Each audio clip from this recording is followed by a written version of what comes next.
Orang tahlilan ngapain? Satu, datang mengucapkan bela pahala apa dosa? Ya masa iya kita pengen joget-joget orang meninggal? Dua, kita baca Al-Qur'an, baca surat ya. Karena surat Yasin itu jantungnya Al-Qur'an. Karena surat Yasin itu menceritakan amal. Kalau lu baik, mati lu gini, harganya begini, bayarannya segini.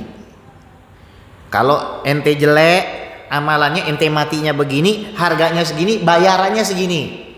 Dijelasin dalam surat ya, biar orang yang baca Yasin takut. Khosyahnya yang nyampe, bukan komat kamitnya. Yasin wal Qur'an hakim, bukan itu. Yasin pelan-pelan, kejar setoran baca Yasin, ya kan? Yang sampai khusyuknya tuh orang, hadiah pahalanya sampai. Makanya kata Imam Nawawi, Allahumma ausil thawab ma qara'nahu minal Qur'anil adzim. Diniatkan begitu, ya Allah sampaikan pahala yang saya baca. Jadi khilaf para ulama itu bukan boleh nggak boleh, tapi sampai apa kagak. Kalau masalah boleh pasti boleh. Terus ada yang bilang Yasinan adalah tradisi orang Hindu. Fulan, orang yang pertama kali Yasinan tuh di Mekah. Sejak kapan agama Hindu masuk ke Mekah? Bu, ada orang meninggal, boleh nggak pesan ojek? Jawab. Boleh pesan ojek nggak? Boleh. Balas WA boleh nggak? Boleh nggak? Ada orang udah lagi meninggal, kita datang, terus kita balas WA suami, boleh nggak? Boleh nggak? WA anak boleh nggak? Baca Quran nggak boleh. Bu, ada orang meninggal, tiba-tiba kita buang angin, boleh nggak? Baca Quran nggak boleh. Ini siapa yang ngajarin? Bu, kalau ada orang baca la ilaha illallah, masuk surga apa masuk neraka? Tapi katanya kalau baca la ilaha illallah rame-rame masuk neraka. Ini siapa yang ngajarin? Sadar. Tobat dari ngejek umat Nabi Muhammad. Nanti kamu yang bahaya. Dia nanti yang bahaya. Makanya jangan sampai anak-anak kita disekolahin di sekolah mereka. Sekolah loh bu. Nanti biasanya cium tangan, nanti nggak mau cium tangan. Bid'ah katanya. Anak jadi durha. Orang tuanya meninggal, dia nggak mau Yasinan. Biarin aja, orang tua saya sudah berlalu, nggak bakalan sampai ini. Jadi anak durha.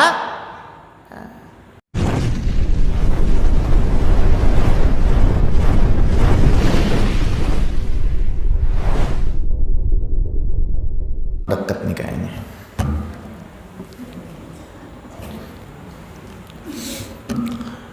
Bismillahirrahmanirrahim.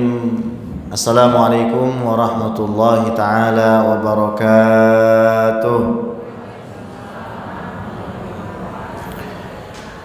Alhamdulillah, wassalatu wassalamu ala sayyidina rasulillah, sayyidina wa maulana Muhammad ibni Abdillah wa ala alihi wa sahbihi wa mawalah.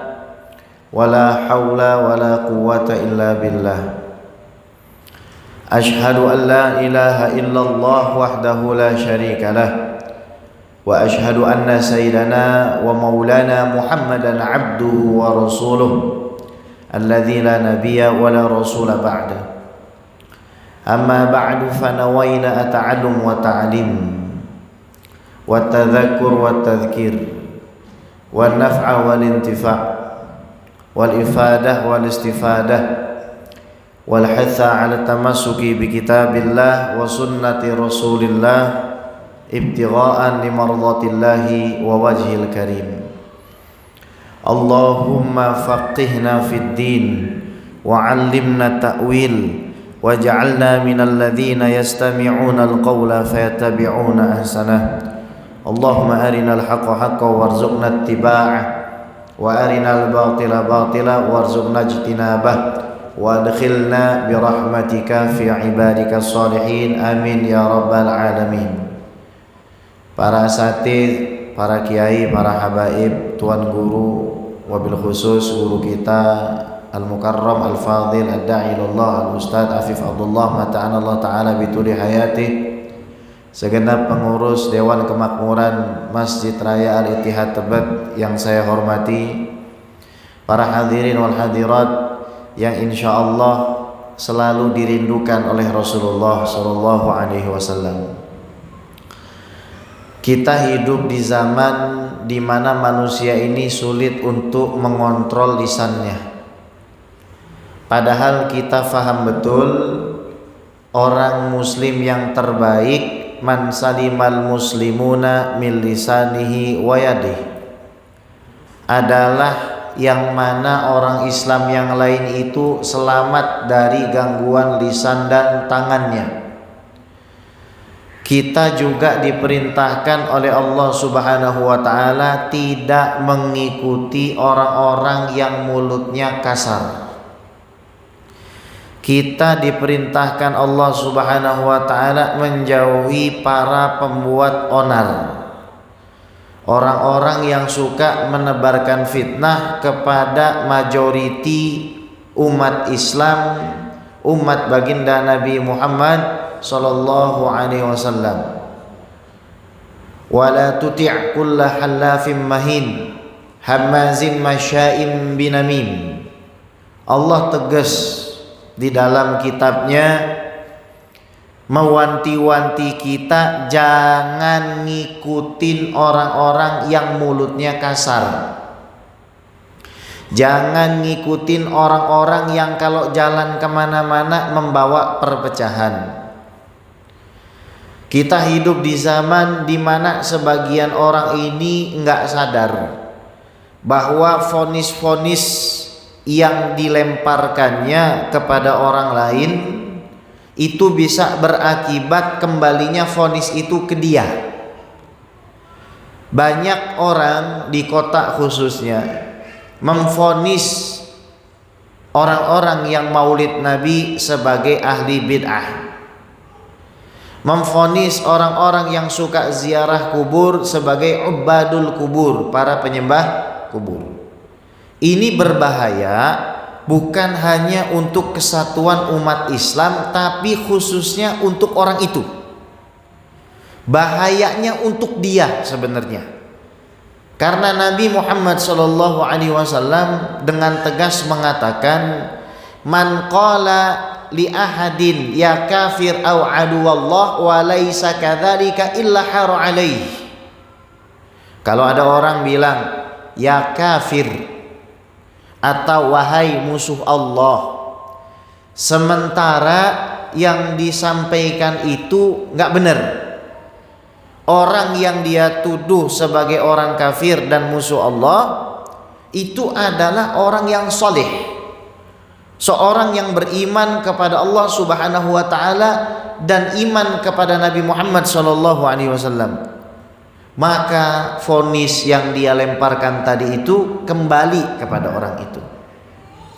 Hadirin wal hadirat yang dimuliakan oleh Allah, kita faham juga bahwa banyak orang nanti bangkrut di hari kiamat. Dia puasa, dia sholat, dia zakat, dia haji, umroh setiap tahun, bahkan mungkin punya travel, bahkan mungkin hajinya tiap tahun, nggak nanggung-nanggung. Orangnya kelihatannya baik, tapi suka menghancurkan dirinya sendiri dengan membuat hal yang tidak disukai Allah Subhanahu wa taala. Karena kata Nabi sallallahu alaihi wasallam, "Atadruna manil muflis?" Qalu al-muflis man la dirhama lahu wa la mata'. Qala Nabi sallallahu alaihi wasallam, "Al-muflis min ummati man ya'ti yaumal qiyamati bi salatihi wa zakatihi wa siyamihi wa shadaqatihi. Thumma ya'ti man qad syatama hadha wa qadhafa hadha wa daraba hadha wa akhadha mala hadha wa safaka dama hadha fa ukhidha hadha min hasanati wa hadha min hasanatihi fa anna faniyat hasanatu qabla an yaqdiya ma alayhi turihat alayhi khatayahum thumma turiha finnar wal iyadu billah." Ini orang amalannya banyak, salat, puasa, zakat, haji. Kemudian dengan kepercayaan dirinya dia menghadap kepada Allah menyangka kalau dia orang selamat. Ini bisa terjadi kepada kita semua, kepada saya, kepada anda semua bisa terjadi. Maghrur, ketipu dia, tertipu dengan amalnya. Tiba-tiba didatangkan orang yang pernah dia hina, yang pernah dia fitnah, yang pernah dia tuding sebagai ahli bid'ah, yang pernah dia tuding sebagai orang yang berbuat syirik, yang pernah dia tuding sebagai orang yang berbuat makar pada Allah Subhanahu wa taala, yang pernah dia pukul, yang hartanya pernah dia ambil secara tidak hak, yang pernah dia tumpahkan darahnya. Maka diambil pahala solatnya yang sudah puluhan tahun dia lakukan, diambil pahala tahajudnya yang sudah belasan tahun tidak pernah dia tinggalkan, diambil pahala hajinya, pahala umrohnya, pahala sedekahnya, dikasihkan kepada manusia-manusia tadi secara tidak sadar. Ketika akhirnya rekeningnya nol, dia tidak memiliki apapun untuk membayarkan semua kezalimannya kepada orang-orang tersebut, maka dosa orang-orang tadi akan dilemparkan kepada orang ini yang selama hidupnya sholat, apalagi yang nggak sholat, yang selama hidupnya baca Quran, apalagi yang hidupnya jauh dari Al-Quran, yang selama hidupnya sedekah, apalagi yang nggak pernah sedekah dan pelit, dicemplungin ke dalam neraka. Maka penting bagi diri kita untuk mengikuti daripada para ulama salafus salih yang mereka itu bukan hanya bisa kita ikuti ucapannya, tapi juga perilakunya, tindak tanduknya itu. Wajah-wajah yang kalau kita lihat langsung kita ingat kepada Allah. Wajah-wajah yang kalau kita pandang kita langsung rindu kepada Rasulullah. Orang-orang yang kalau beramal kita jadi semangat untuk ngikutin perbuatannya. Orang-orang yang kalau bicara tidak keluar melainkan ilmu, hikmah dan nasihat dari lisannya. Wa hakadha amarana bihi sayyiduna Muhammad sallallahu alaihi wasallam. Begitulah kita diperintahkan oleh Nabi Muhammad sallallahu alaihi wasallam. Nabi enggak memerintahkan kita untuk ngikutin seseorang karena jenggotnya panjang 1 meter. Nabi enggak memerintahkan kita ngikutin orang yang jidatnya kereng, saya bekam aja kelar nih. Nabi enggak memerintahkan kita ngikutin orang yang celananya cingkrang. Betul, cingkrang sunnah Nabi, jenggot panjang sunnah Nabi, betul, enggak ada masalah dengan semua itu. Guru-guru kita semuanya banyak yang jenggotnya panjang. Tapi bukan lantas itu kalam yang keluar dari orang ini mesti kita terima.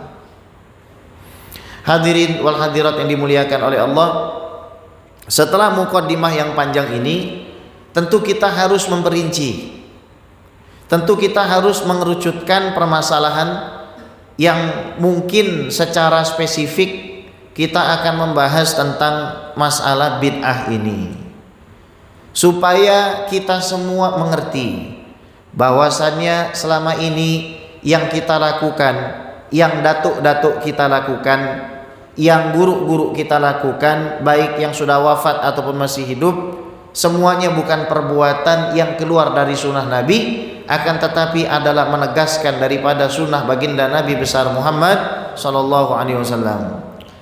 Bid'ah itu secara bahasa ma uhditha ala ghairi mithalin sabiq, segala sesuatu yang diadakan tanpa ada contoh sebelumnya. Artinya tidak pernah hal tersebut dilakukan oleh siapapun yang datang sebelum orang itu. Secara etimologis atau istilah, Al-Imam Asy-Syafi'i beliau mengatakan di dalam Manaqibu Syafi'i yang ditulis oleh Al-Imam Al-Baihaqi, al-muhdatsatu dorban, hal-hal yang enggak pernah dibuat secara langsung oleh Rasulullah Shallallahu Alaihi Wasallam dan para sahabat ada 2 macam.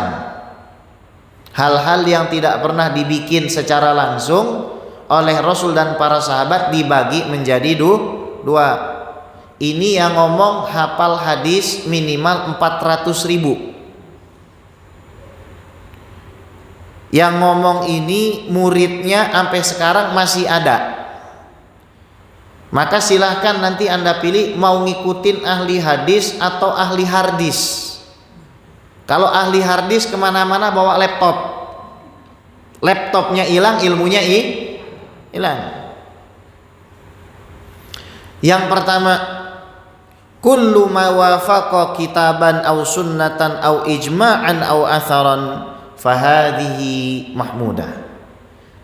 Jenis pertama, hal yang enggak pernah dilakukan Nabi dan sahabat tapi baik, dianggap bagus, yaitu segala sesuatu yang sesuai dengan Quran, sesuai dengan sunnah, sesuai dengan kesepakatan para ulama, dan sesuai dengan asar para sahabat. Kata kuncinya sesuai.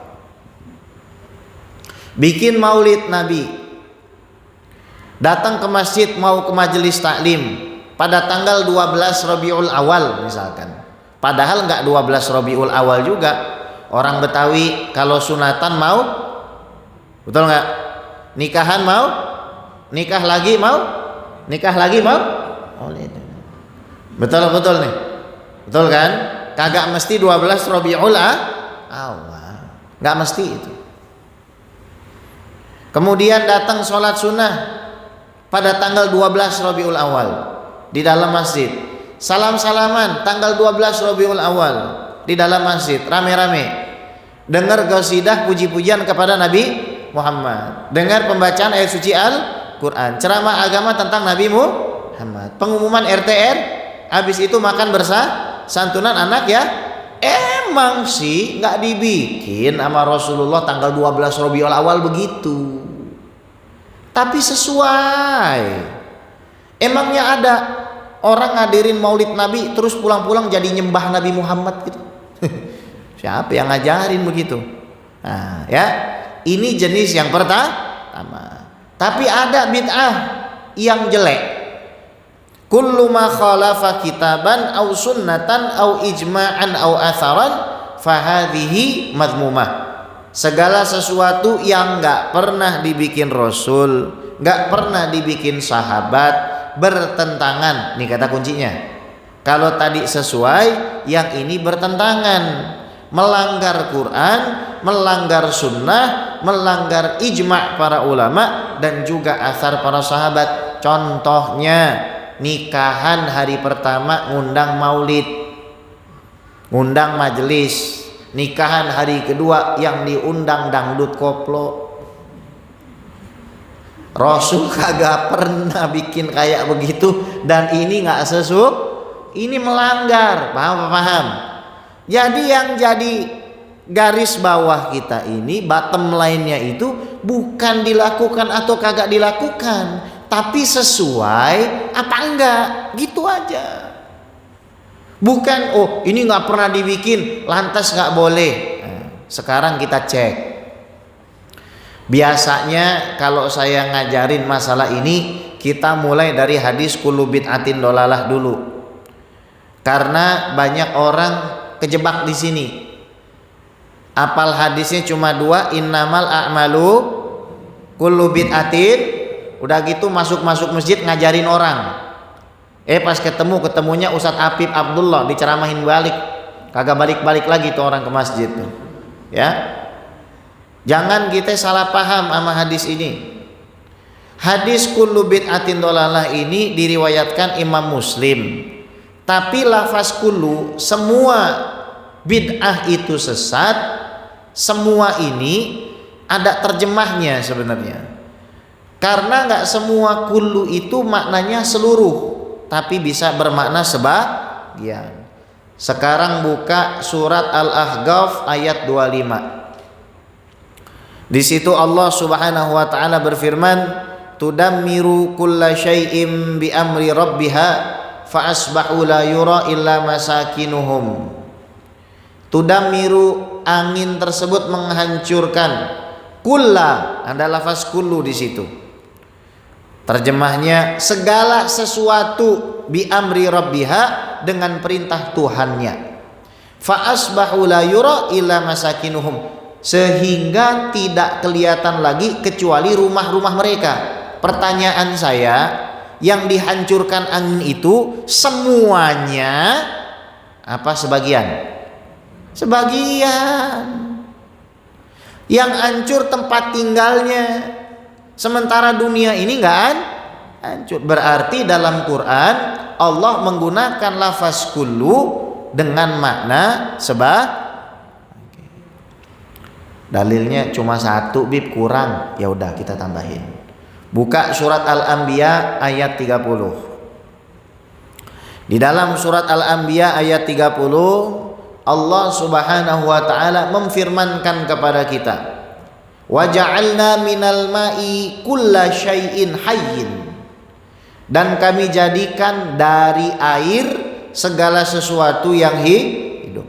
Artinya kalau kita mau mengartikan seluruh makhluk ini diciptakan dari air, ya pakai dalil ini. Tapi ternyata kalau kita buka Ar-Rahman 15, disandingin tuh Al-Anbiya 30, sandingkan dengan Ar-Rahman ayat 15. Wa khalaqal janna mim marijim min nar, dan kami ciptakan jin tersebut dari api yang menyala.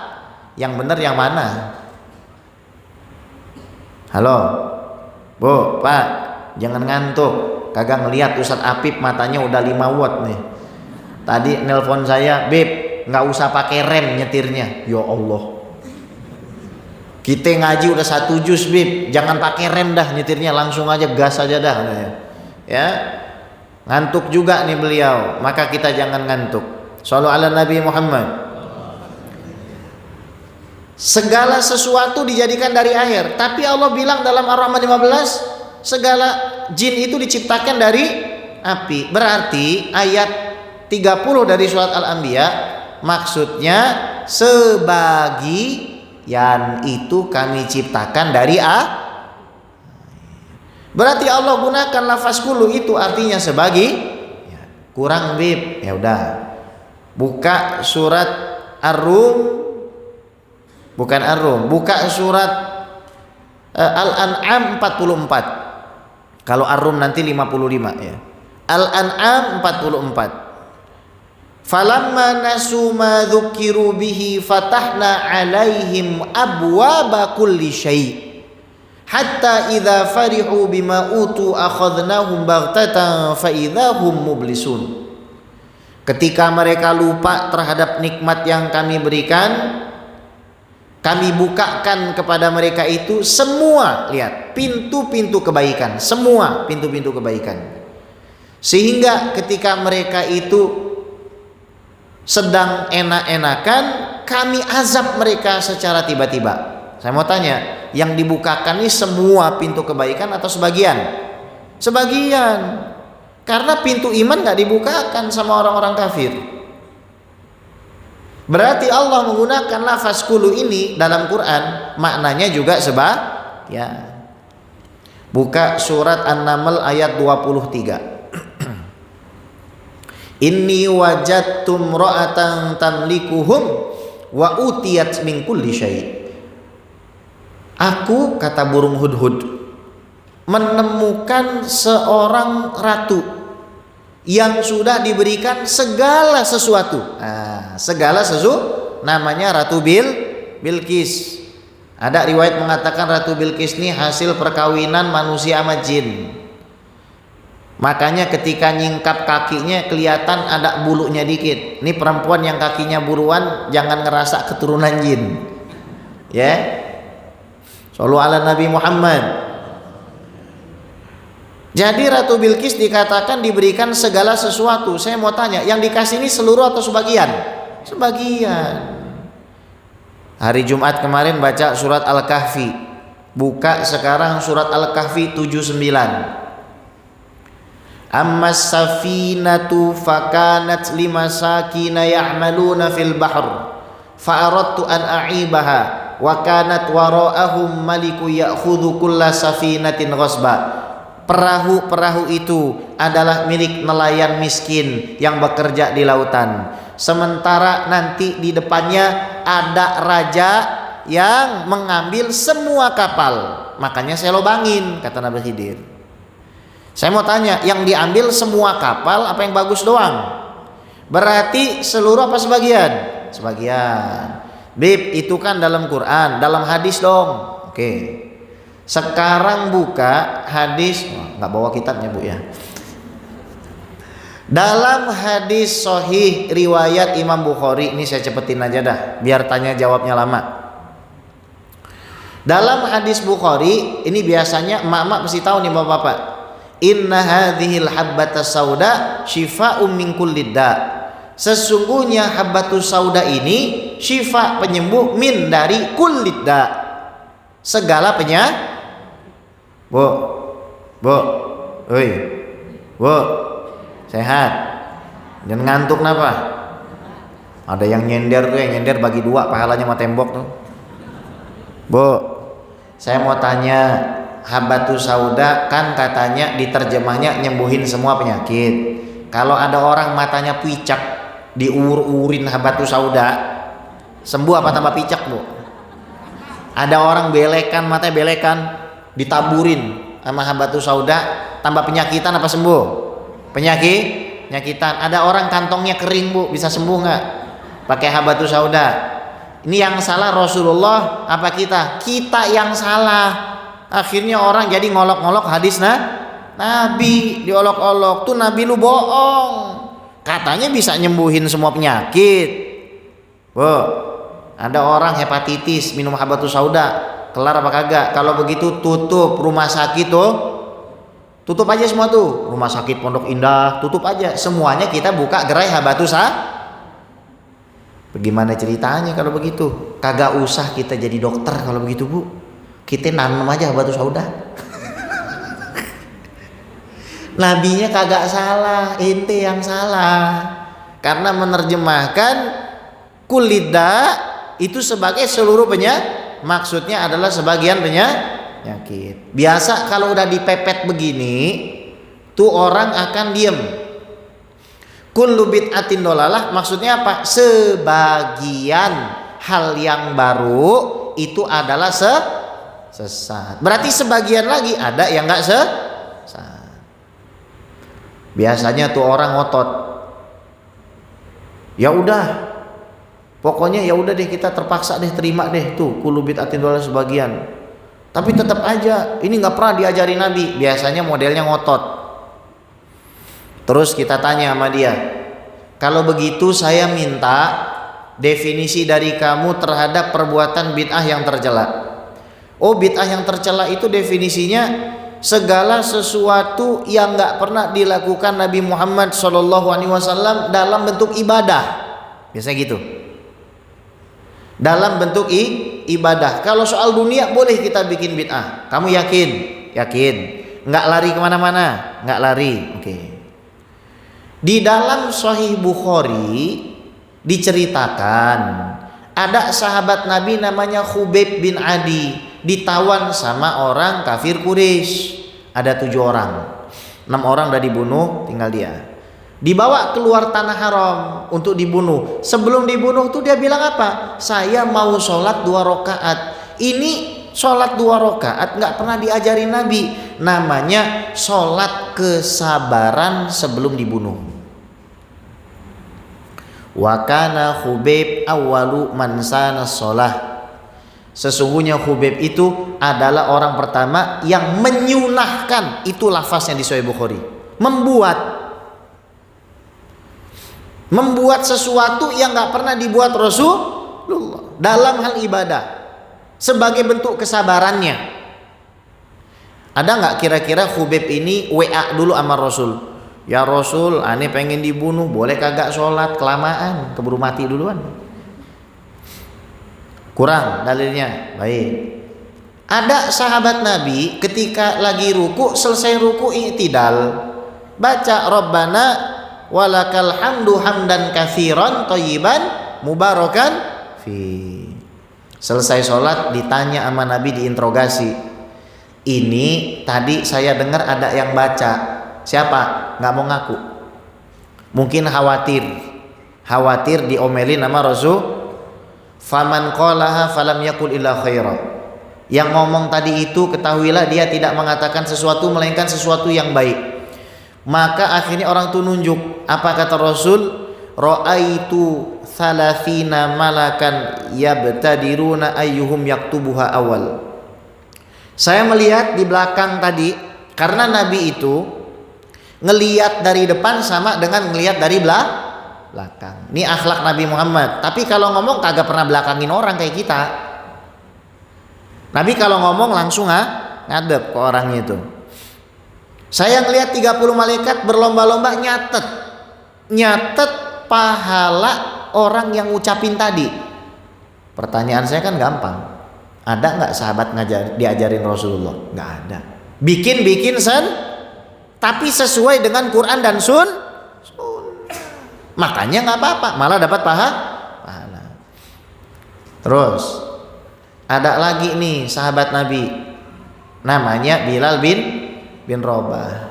Nih Bilal kedengaran sama Rasulullah suara sendalnya di surga. Ditanya sama Rasul, ente kenapa bisa begitu ya Rasul? Saya itu kalau wudhu nggak pernah ngapa-ngapain kecuali sholat 2 rakaat. Sayyidina Bilal menginvensi, membuat-buat sholat sunnah wudhu. Nabi nggak pernah mengajar, yang diajarkan sholat sunnah mutlak. Antum mau naik motor sholat sunnah boleh nggak? Nabi pernah nggak sholat sunnah sebelum naik motor? Terus emangnya jadi haram gitu orang sholat sunnah sebelum naik motor? Siapa yang ngajarin model begini? Terus ada lagi nih, Nabi itu biasanya tiap hari Sabtu ke Masjid Kuba. Makanya ini dalil kata Imam Ibnu Hajar bahwa kita boleh mengkhususkan hari-hari tertentu untuk ritual tertentu. Karena Nabi tiap hari Sabtu ke Masjid Kuba. Di Masjid Kuba ada imam yang agak unik. Kalau dia ngimamin baca kulhu baru baca surat yang lain.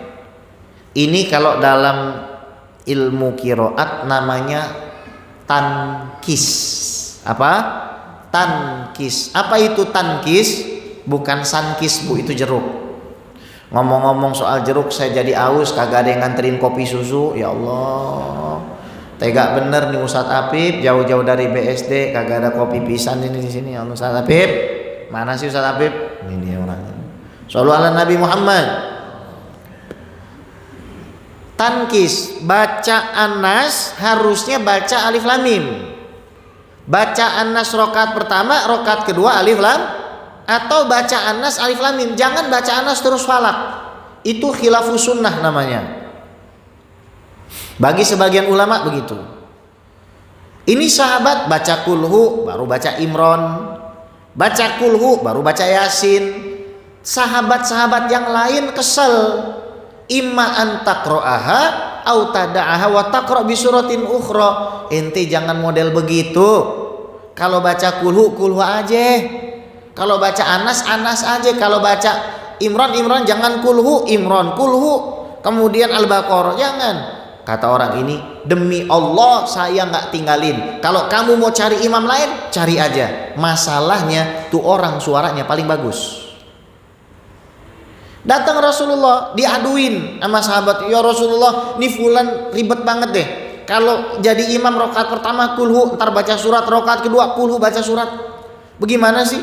Rasul lihat nih, nanya dulu. Fulan, katanya kamu bikin begitu. Kira-kira sebabnya apa? Tuh lihat, Rasul tanya. Ente bikin hal dalam ibadah, sebabnya apa? Dalil ente apa? Apa kata tuh orang? Li'anni uhibbul ikhlas, karena saya cinta surat Al-Ikhlas. Hubbuka iyyaha adkhalakal jannah. Karena kamu cinta kulhu, kamu masuk ke dalam surga. Kalau gitu orang Indonesia semuanya masuk surga karena cinta kulhu wallahu. Rakaat pertama baca inna a'toinakal, rakaat kedua baca kul. Mantap beneran. Kalau di Masjid Al-Baqarah, kalau di Masjid Ali kalau sholat sendiri kul Allahu ahad, Allahu samad, lam yalid walam yulad. Begitu pula bacanya ngawur juga. Beda sama sahabat ini, karena dia cinta sama kulhu, dia masuk ke dalam surga. Terus tuh orang bilang, Bib, wajar, itu kan ada Rasulullah dan mereka itu para sahabat. Oh, belum tahu nih orang. Kita datangkan hadis-hadis di mana ada sahabat bikin ibadah diomelin. Ada orang namanya Abu Israil, ini hadis Bukhari. Lagi khutbah Jumat Rasul, tuh orang berdiri di tengah-tengah, berdiri. Bagaimana ceritanya coba? Kita lagi khutbah, tiba-tiba ada orang berdiri. Ditanya sama Rasul, tuh orang siapa? Tuh orang Abu Israil. Dia bernazar nggak mau duduk. Nazar kagak mau duduk, aneh ya. Nazar mau berdiri. Nazar nggak mau berteduh. Nazar nggak mau ngomong. Nazar mau puasa. Oh, bilang sama dia suruh duduk. Bilang sama dia suruh berteduh. Bilang sama dia suruh nyempurnakan puasanya. Berarti diomelin nggak? Diomelin. Bikin ibadah, iya, tapi salah. Kenapa? Nggak sesuai Quran dan Sunnah. Ada sahabat maunya itu jomblo, nggak mau nikah. Ada sahabat mau sholat malam, nggak mau tidur. Ada sahabat mau puasa, nggak mau berbuka. Diomelin sama Rasul. Jadi bukan gara-gara sahabatnya, sesuai nggak dengan Quran dan Sunnahnya itu. Terus dia bilang lagi, Beb, wajar, itu kan Rasul masih hidup. Benar nih, jangan kabur lagi ya. Yakin ya alasannya ini ya. Oke. Kita lihat ternyata para sahabat bikin-bikin hal ibadah ketika Rasul sudah Yang pertama kali takbiran siapa, Bu? Rasul pernah, Bu, Allahu Akbar. Allah pernah nggak? Nggak pernah. Yang pertama kali takbiran Sayyiduna Umar bin Khattab. Di atas menara masjid di Mina takbiran, hatta tazzat Mina. Sampai kota Mina itu bergemuruh, bergetar karena takbirannya Sayyidina Umar. Sayyidina Utsman azan Jumat 4 kali. Ittihad berapa kali? 2 kurang. DKM azan 4 kali. Di zaman sekarang azan 2 kali aja dibilang bid'ah, dibilang sesat. Jangan ente ke masjid sana. Kenapa? Azannya 2 kali. Bahlul. Ngaji sama siapa sih? Gampang banget nyalain orang. Rasul nggak pernah bikin. Innalillahi wa inna ilaihi. Itu mushaf Al-Quran. Lihat, dulu nggak bentuknya kitab. Yang pertama kali ngumpulin Sayyidina Abu Bakar. Atas saran Sayyidina Umar, kata Sayyidina Umar, kita ini banyak orang meninggal di perang Yamamah waktu merangin Musailamah Al-Kadzab. Kita banyak lihat orang meninggal, rata-rata hafal Quran. Kumpulin aja Al-Quran jadi buku. Kata Sayyidina Abu Bakar, wallahi innahu bid'ah. Itu bid'ah, nggak boleh, Rasul nggak bikin begitu. Sayyidina Umar nyantai aja. Besoknya datanglah, sampai 3 kali datang, baru Sayyidina Abu Bakar lempeng hatinya.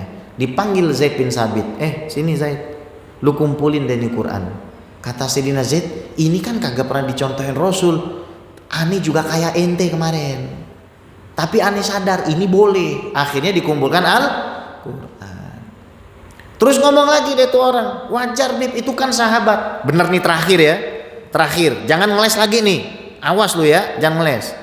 Tuh buka Quran, Bu, zaman Rasul, zaman sahabat, Al-Quran itu kagak ada harokatnya, kagak ada titiknya. Lah orang Ittihad suruh bedain Bismillahirrohmanirrohim, kagak ada titiknya, entar bacanya Bismillahirrohmanirrojim, masuk neraka. Emang ada zaman Rasulullah iklab?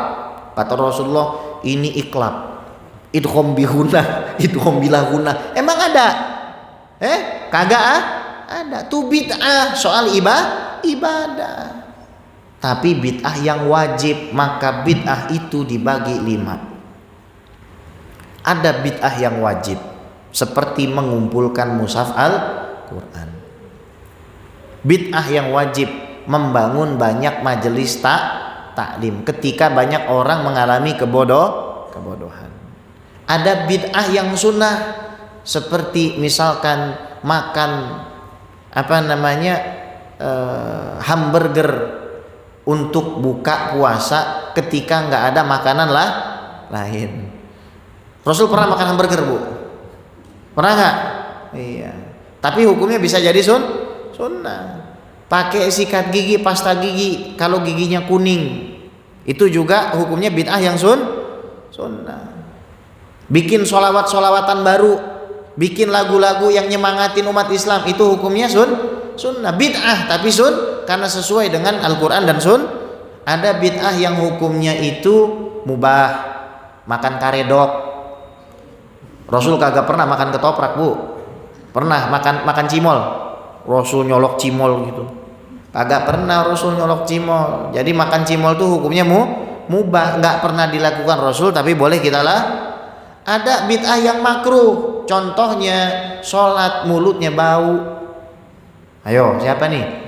Mulut bau, ketek bau. Saya pernah lagi sholat, kebetulan tuh orang mukanya di atas saya, lebih tinggi dari imam, sudah Allahu Akbar. Allah, astagfirullah, Bu. Dosa tuh orang. Kata Nabi, man akala min hadhil baklah fala yaqrabanna masajidana hatta yadhhaba rihu. Yang makan dari bawang bombay, bawang bakung, bawang-bawangan, mentah-mentahan, jangan deketin masjid saya kecuali baunya hilang. Ada bid'ah yang haram, bangun diskotik. Bid'ah yang haram, menjual narkoba. Jadi bid'ah itu enggak serta-merta dalam urusan ibadah, dalam urusan dunia juga bisa dikatakan bid'ah, dan semuanya ini ibadah. Jadi gimana cara membedakannya? Gini cara bedakannya. Bid'ah itu merubah rukun dan syarat. Contoh, sholat subuh 3 rakaat bid'ah. Sholat nggak pakai wudu dengan sengaja bid'ah. Meletakkan mushaf Al-Quran di lantai sejajar sama kaki bid'ah. Tuh ya, jadi salah satu bid'ah itu juga sebenarnya melarang sesuatu yang nggak pernah dilarang Rasul, padahal itu baik. Melarang maulid itu bid'ah sebenarnya. Sidil Habib Muhsin bin Idrus Al-Hamid tuh ngomong sama ana malam-malam tuh jam 2. Saya khawatir orang yang benci kepada maulid Nabi, benci ya, benci. Dia benci kepada maulid Nabi dan orang yang merayakan maulid Nabi itu masuk surga, tapi nanti paling jauh dari Rasulullah. Bu, udah masuk surga tapi ngelihat Rasulnya pakai teleskop, enak apa kagak? Jarak kita sama Rasul 100 km, enak apa kagak? Rebutan dia sama orang Itihad tuh. Orang Itihad rajin maulid. Saban minggu maulid. Saban minggu kangen sama Rasulullah sallallahu alaihi wasallam. Jadi hati-hati sama yang model begini, jangan sampai masuk ke masjid Ittihad. Bib, itu jenggotnya panjang, kagak ngaruh. Bisa kita beli penumbuh brewok. Bib, itu jidatnya hitam, nggak ngaruh, itu bisa kita bekam di sini, langsung hitam jidat kita. Celananya cingkrang, nggak ngaruh, banyak gunting di belakang sini bisa kita gunting. Maka ikutin kita punya kiai, ikuti kita punya habaib, insya Allah kita jaga lisan kita, jangan sampai gampang nuduh orang. Kalau misalkan ada orang bikin satu ibadah yang kayaknya nggak sesuai dengan apa yang kita lihat dari guru-guru kita tanya dulu sama dia, tanya sama guru jangan kita main vonis hakim sendiri. Wassallallahu ala sayyidina Muhammad wa ala alihi washabihi ajma'in walhamdulillahirabbil alamin. Silakan, kita masih punya sisa waktu. Silakan kita gunakan untuk tanya jawab. Baik, bagi Bapak Ibu yang ingin bertanya, dipersilahkan. Betul.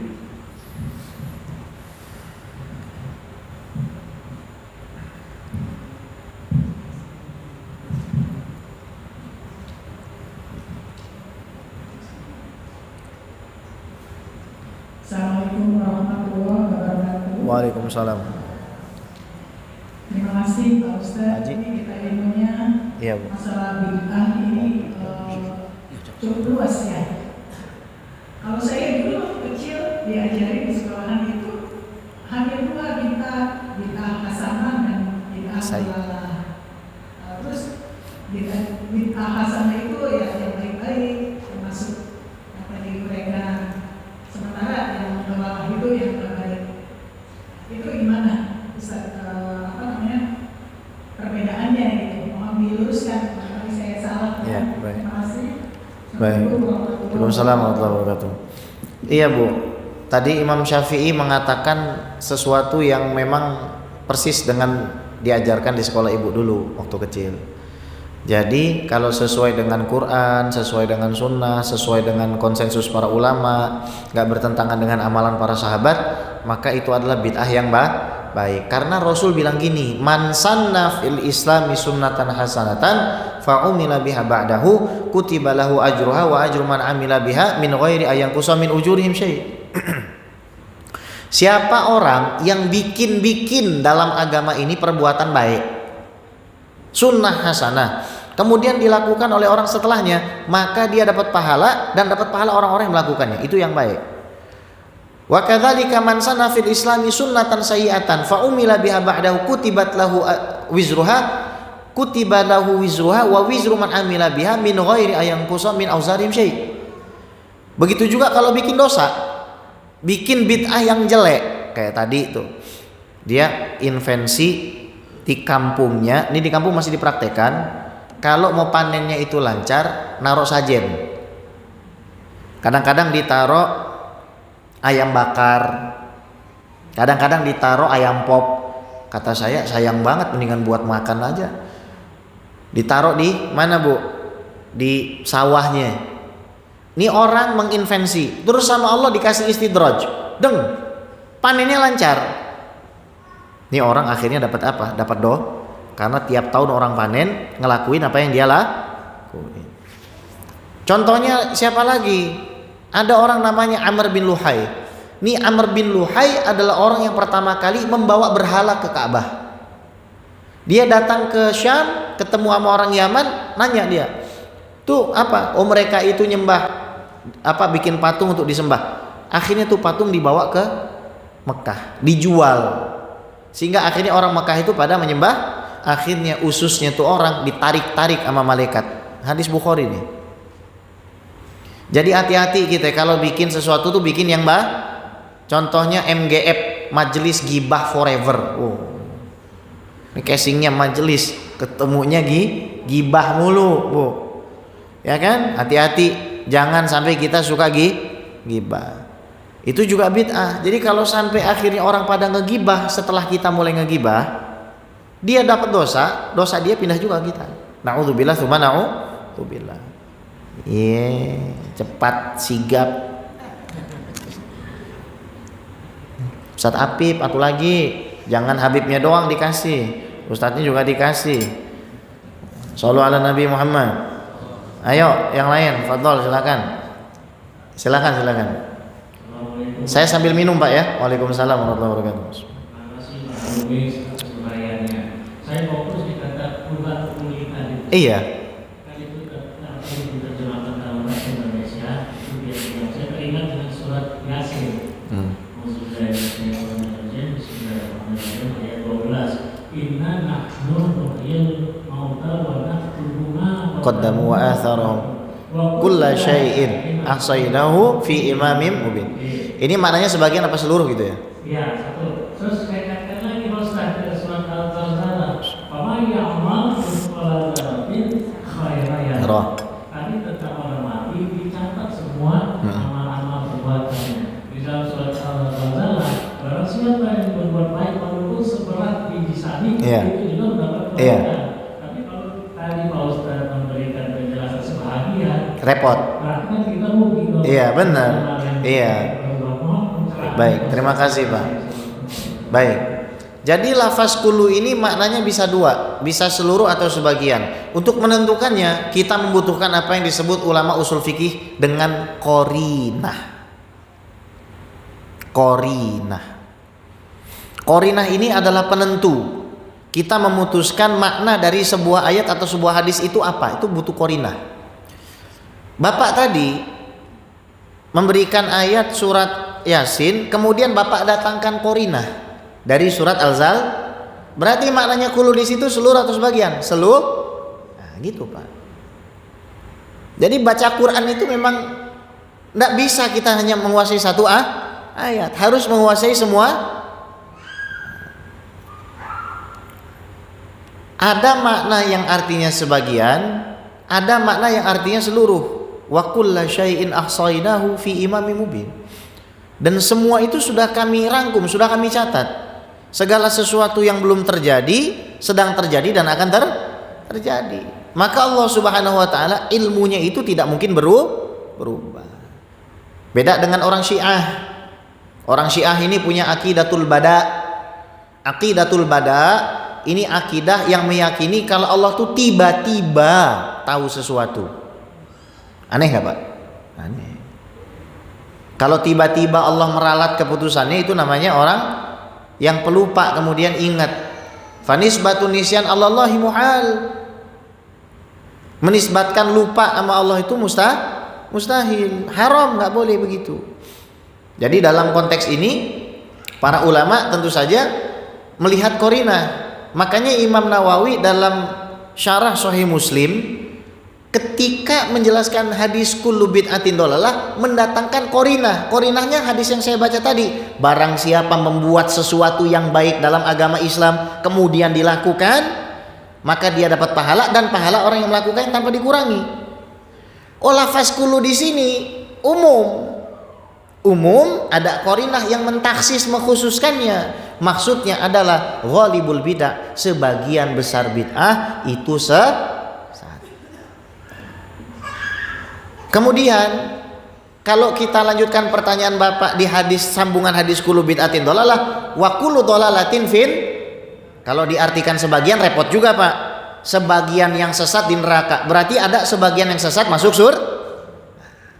Kok bisa ada dua lafaz kullu dalam satu hadis maknanya beda? Ini dalam ilmu balaghah, keindahan seni bahasa Arab, disebut sebagai jinasut tam. Menggunakan dua kata yang sama untuk keindahan. Contoh, bisa terkena bisa. Bisa terkena bisa. Ini kan ada dua kata bisa. Tapi makna yang pertama mungkin terkena, bisa yang kedua racun. Nanti ada contohnya lagi Pak dalam Quran. Dalam Quran surat Ar-Rum ayat 55. Wa yauma taqumus sa'atu yuqsimul mujrimuna ma labithu ghairu sa'atin. Ada dua lafaz sa'ah, ghairu sa'ah. Hari di mana sa'ah atau hari kiamat itu tiba, orang-orang ahli dosa bersumpah mereka tidak akan diam kecuali sa'ah, sebentar saja. Dalam hadis riwayat Muslim, innamal ma'u minal ma', air berasal dari air. Air yang pertama nih mandi wajib, air yang kedua karena mohon maaf mimpi basah. Jadi mandi wajib itu wajib karena mimpi sama-sama menggunakan lafaz alma, sama-sama menggunakan lafaz sa'ah, sama-sama menggunakan lafaz kullu, tapi maknanya beda karena qarinah. Qarinah ini yang tahu siapa? Para ulama, bukan ubaru. Jadi bukan karena kita baca Quran 1-2 terus kita pikir-pikir sendiri, nggak bisa. Kata Syekh Ali Juma, Al-Quran mabniun ala an nafhamahu bil ijmal. Catat, Quran itu dibangun untuk kita memahami secara holistik. Quran itu tidak diberikan supaya kita mahamin satu ayat, enggak. Quran itu Anda harus kuasai 6.236 ayat. Anda ngerti hadis 40.000, hadis ahkamnya 2.000, hadis akidahnya sekian puluh ribu, Anda ngerti baru Anda bisa bicara tentang Al-Qur'an. Kalau zaman sekarang lain. Kembali ke lab, jamaahnya manggut-manggut. Wah kata, terima kasih, pertanyaan sangat luar biasa. Silakan Pak, kita masih punya sedikit waktu ini. Fadhol.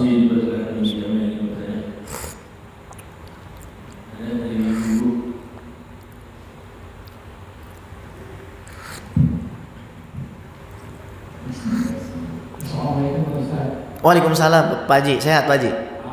Alhamdulillah. Wah, Pak Haji juga ganteng.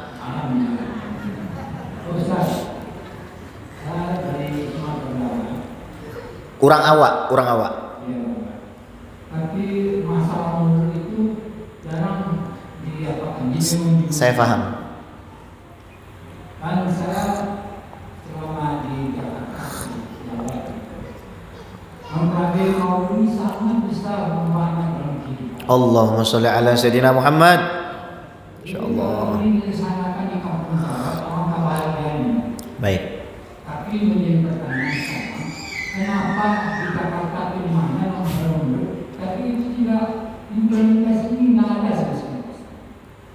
Bagaimana kehidupan Rasulullah yang dicinta oleh seluruh umat dan diakui di sini. Tapi implementasinya tidak ada. Nggak ada.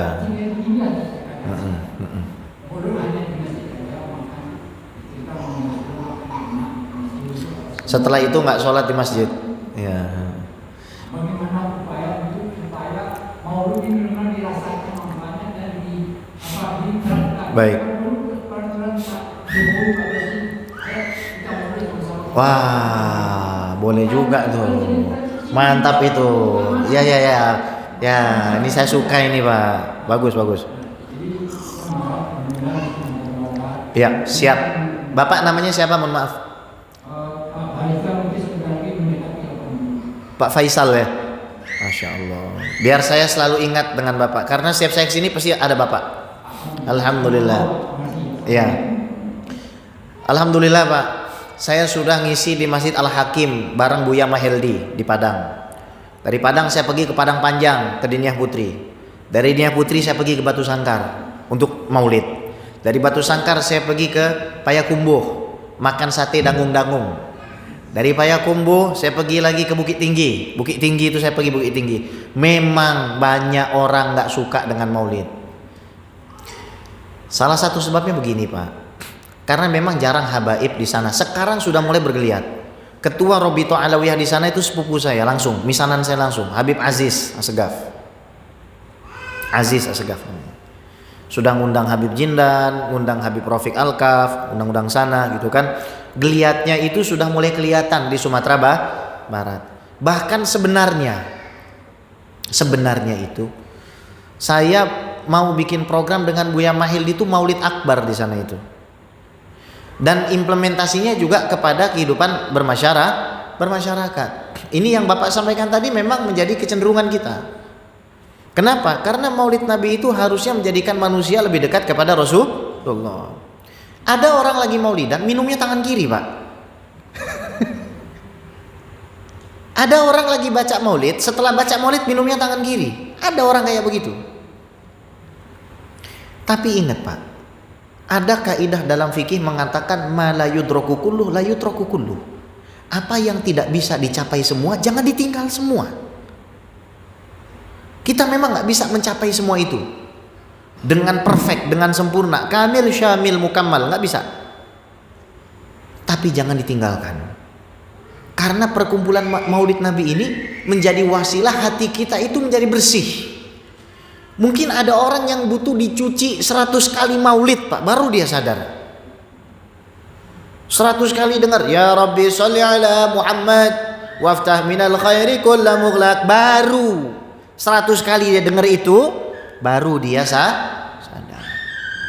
Tapi saya setuju dengan Bapak ini. Kita ngomong sama Pak Jokowi aja Pak. Pak Jokowi, wajibkan perayaan maulid. Tapi sebenarnya gini, ada yang unik Pak. Umat Islam ini setiap minggu, orang Indonesia tiap minggu sekali maulid. Hari Senin upacara bende. Hari Senin itu hari kelahiran Rasul. Nanggung jadinya. Sekalian, bangunlah jiwanya, bangunlah badannya, anta syamsun, tanggung ya. Harusnya tiap Senin kita baca satu pasal sama Mahalul Qiyamah dah. 15 menit dah maulid. Nggak bakalan masuk neraka, yang ada masuk surga. Masa kita hormat bendera, bangunlah jiwanya, kagak hormat sama Rasulullah. Saya paham Pak. Bapak sebagai orang tua kami pasti menginginkan kami ini menjadi orang yang lebih baik Pak ya. Ya, tapi saya pribadi bukan siapa-siapa dan tidak sanggup untuk merealisasikan apa yang Bapak harapkan sendirian. Namun kalau kita bersama-sama seperti Bapak rasakan faidahnya maulid itu besar, kita bersama-sama bergandengan tangan bekerja sama, insya Allah maulid itu akan terasa faidahnya. Dengan apa? Yang ikutan maulid akhlaknya diperbaikin. Jangan sampai kita ikutan maulid terus kita jadi orang yang paling sedikit sedekahnya. Jangan sampai kita ikutan maulid tapi kita jadi orang yang paling nyakitin mulutnya. Jangan sampai kita ikutan maulid tapi jadi orang yang paling pelit dalam menjamu tamu. Jangan. Itu namanya maulid kita nggak faedah. Tapi hendaknya maulid itu bisa menyentuh hati kita, jadi orang yang dermawan, jadi orang yang santun, jadi orang yang baik, sayang sama yang tua, nyayangi sama yang muda. dan ngikutin semua akhlak Nabi Muhammad SAW. Terima kasih Pak Faisal, semoga Bapak panjang umur, sehat walafiat, diberkahi rizkinya, dan Allah meluaskan semua kesempitan Bapak, dan Bapak diberikan perjumpaan dengan Nabi Muhammad SAW, mimpi ketemu Nabi Muhammad SAW, dan kelak Bapak berkumpul bersama Nabi Muhammad SAW. Amin ya Rabbal Alamin. Ya udah, cukup ya. Oh, satu lagi, yang mana? Oh iya. Waalaikumsalam. Sama-sama Ibu.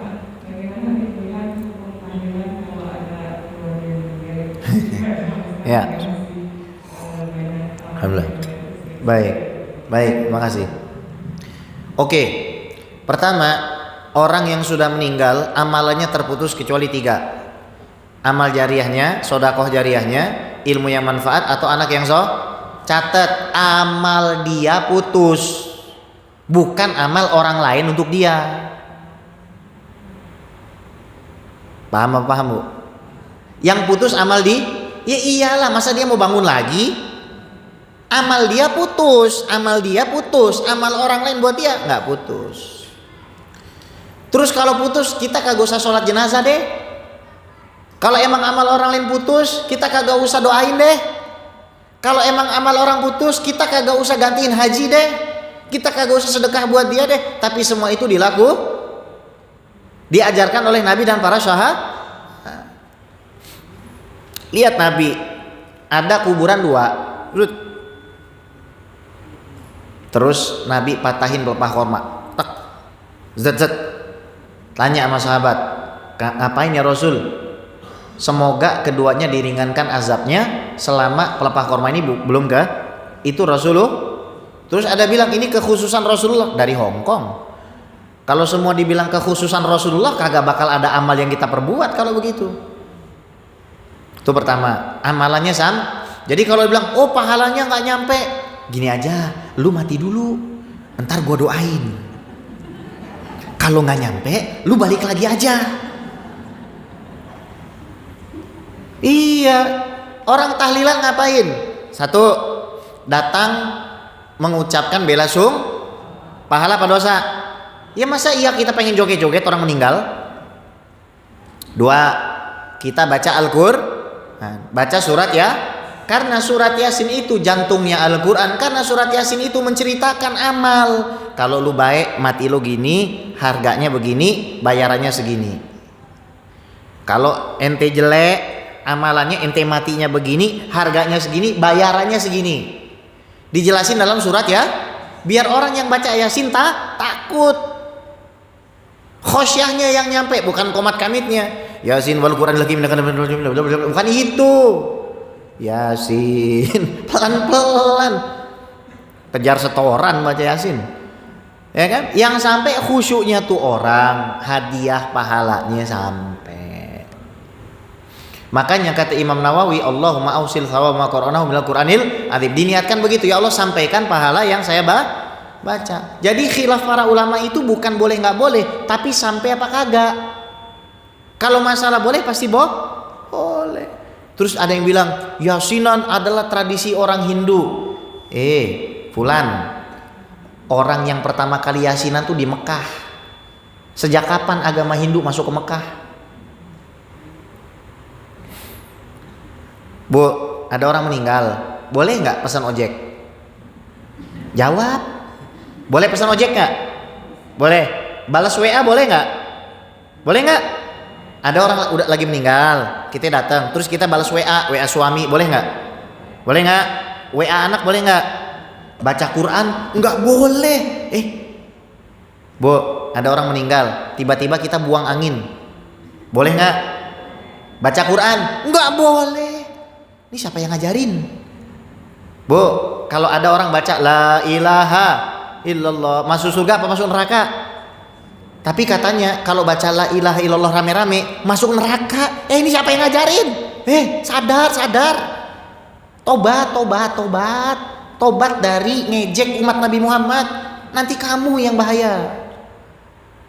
Dia nanti yang bahaya. Makanya jangan sampai anak-anak kita disekolahin di sekolah mereka. Sekolah loh Bu. Nanti biasanya cium tangan, nanti nggak mau cium tangan. Bid'ah katanya. Anak jadi durha, orang tuanya meninggal, dia nggak mau yasinan. Biarin aja, orang tua saya sudah berlalu, nggak bakalan sampai ini. Jadi anak durha. Udah gitu yang lucu, biasanya yang ngomong nggak nyampe, itu anaknya dilesin piano. Jadi kalau meninggal bukan baca yasin nggak boleh, tapi anaknya deng deng deng deng deng deng deng deng deng deng deng deng deng deng deng, dimainin Beethoven sama dia. Biasanya kayak begitu, Bu. Kagak pakai jilbab, kagak sampai itu. Innalillahi. Paham, Bu? Ya. Jadi jangan sampai anak kita disekolahin di tempat mereka. Ini kejadian soalnya. Saya punya teman-teman tuh di Syafana Islamic School di BSD, itu semua yang ngajar alumni Al-Azhar, semuanya.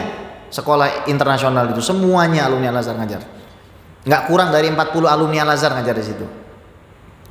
Ada anaknya itu emang orang tuanya Wahabi. Tahu Wahabi, Bu? Tahu Salafi, Bu? Salafi tahu? Apa? Salah pilih.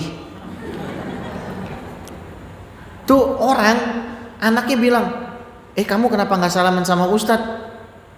Bid'ah Ustadz, nggak pernah diajarin. Kata siapa?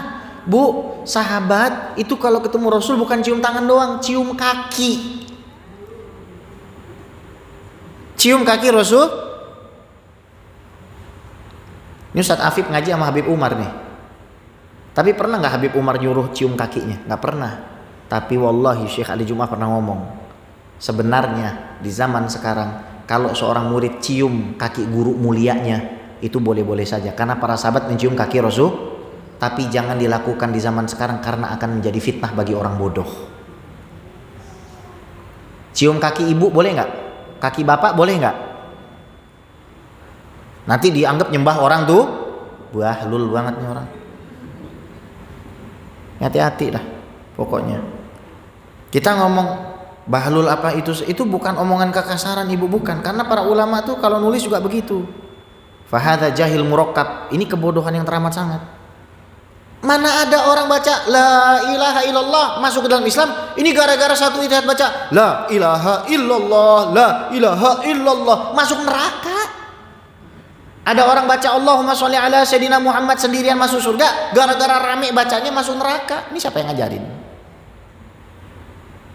Hati-hati. Ya udah gitu aja, Bu. Saya mau ke Bekasi, habis dari Bekasi nanti saya mau ke Brunei, dari Brunei saya mau ke Malaysia, Malaysia ke Singapura, itu juga kalau ada yang undang.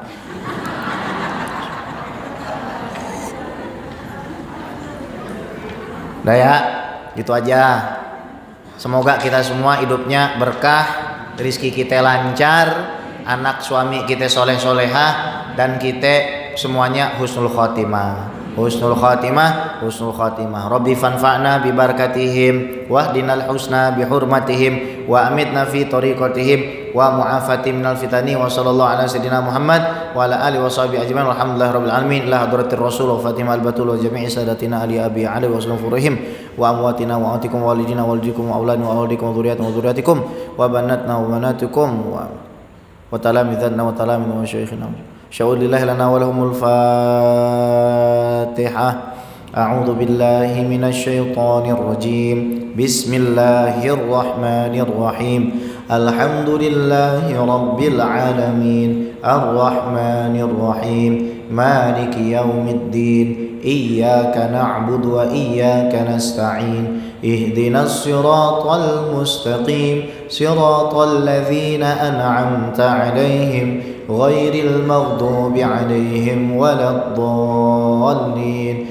Amin amin ya mujibas sailin birahmatika ya arhamar rahimin. Da'wahum fiha subhanakallahumma wa tahiyyatuhum fiha salam wa akhiru da'wana alhamdulillahi rabbil alamin. Kurang dan lebihnya saya mohon maaf sebesar-besarnya, kepada Allah saya mohon ampun. Assalamualaikum warahmatullahi taala wabarakatuh.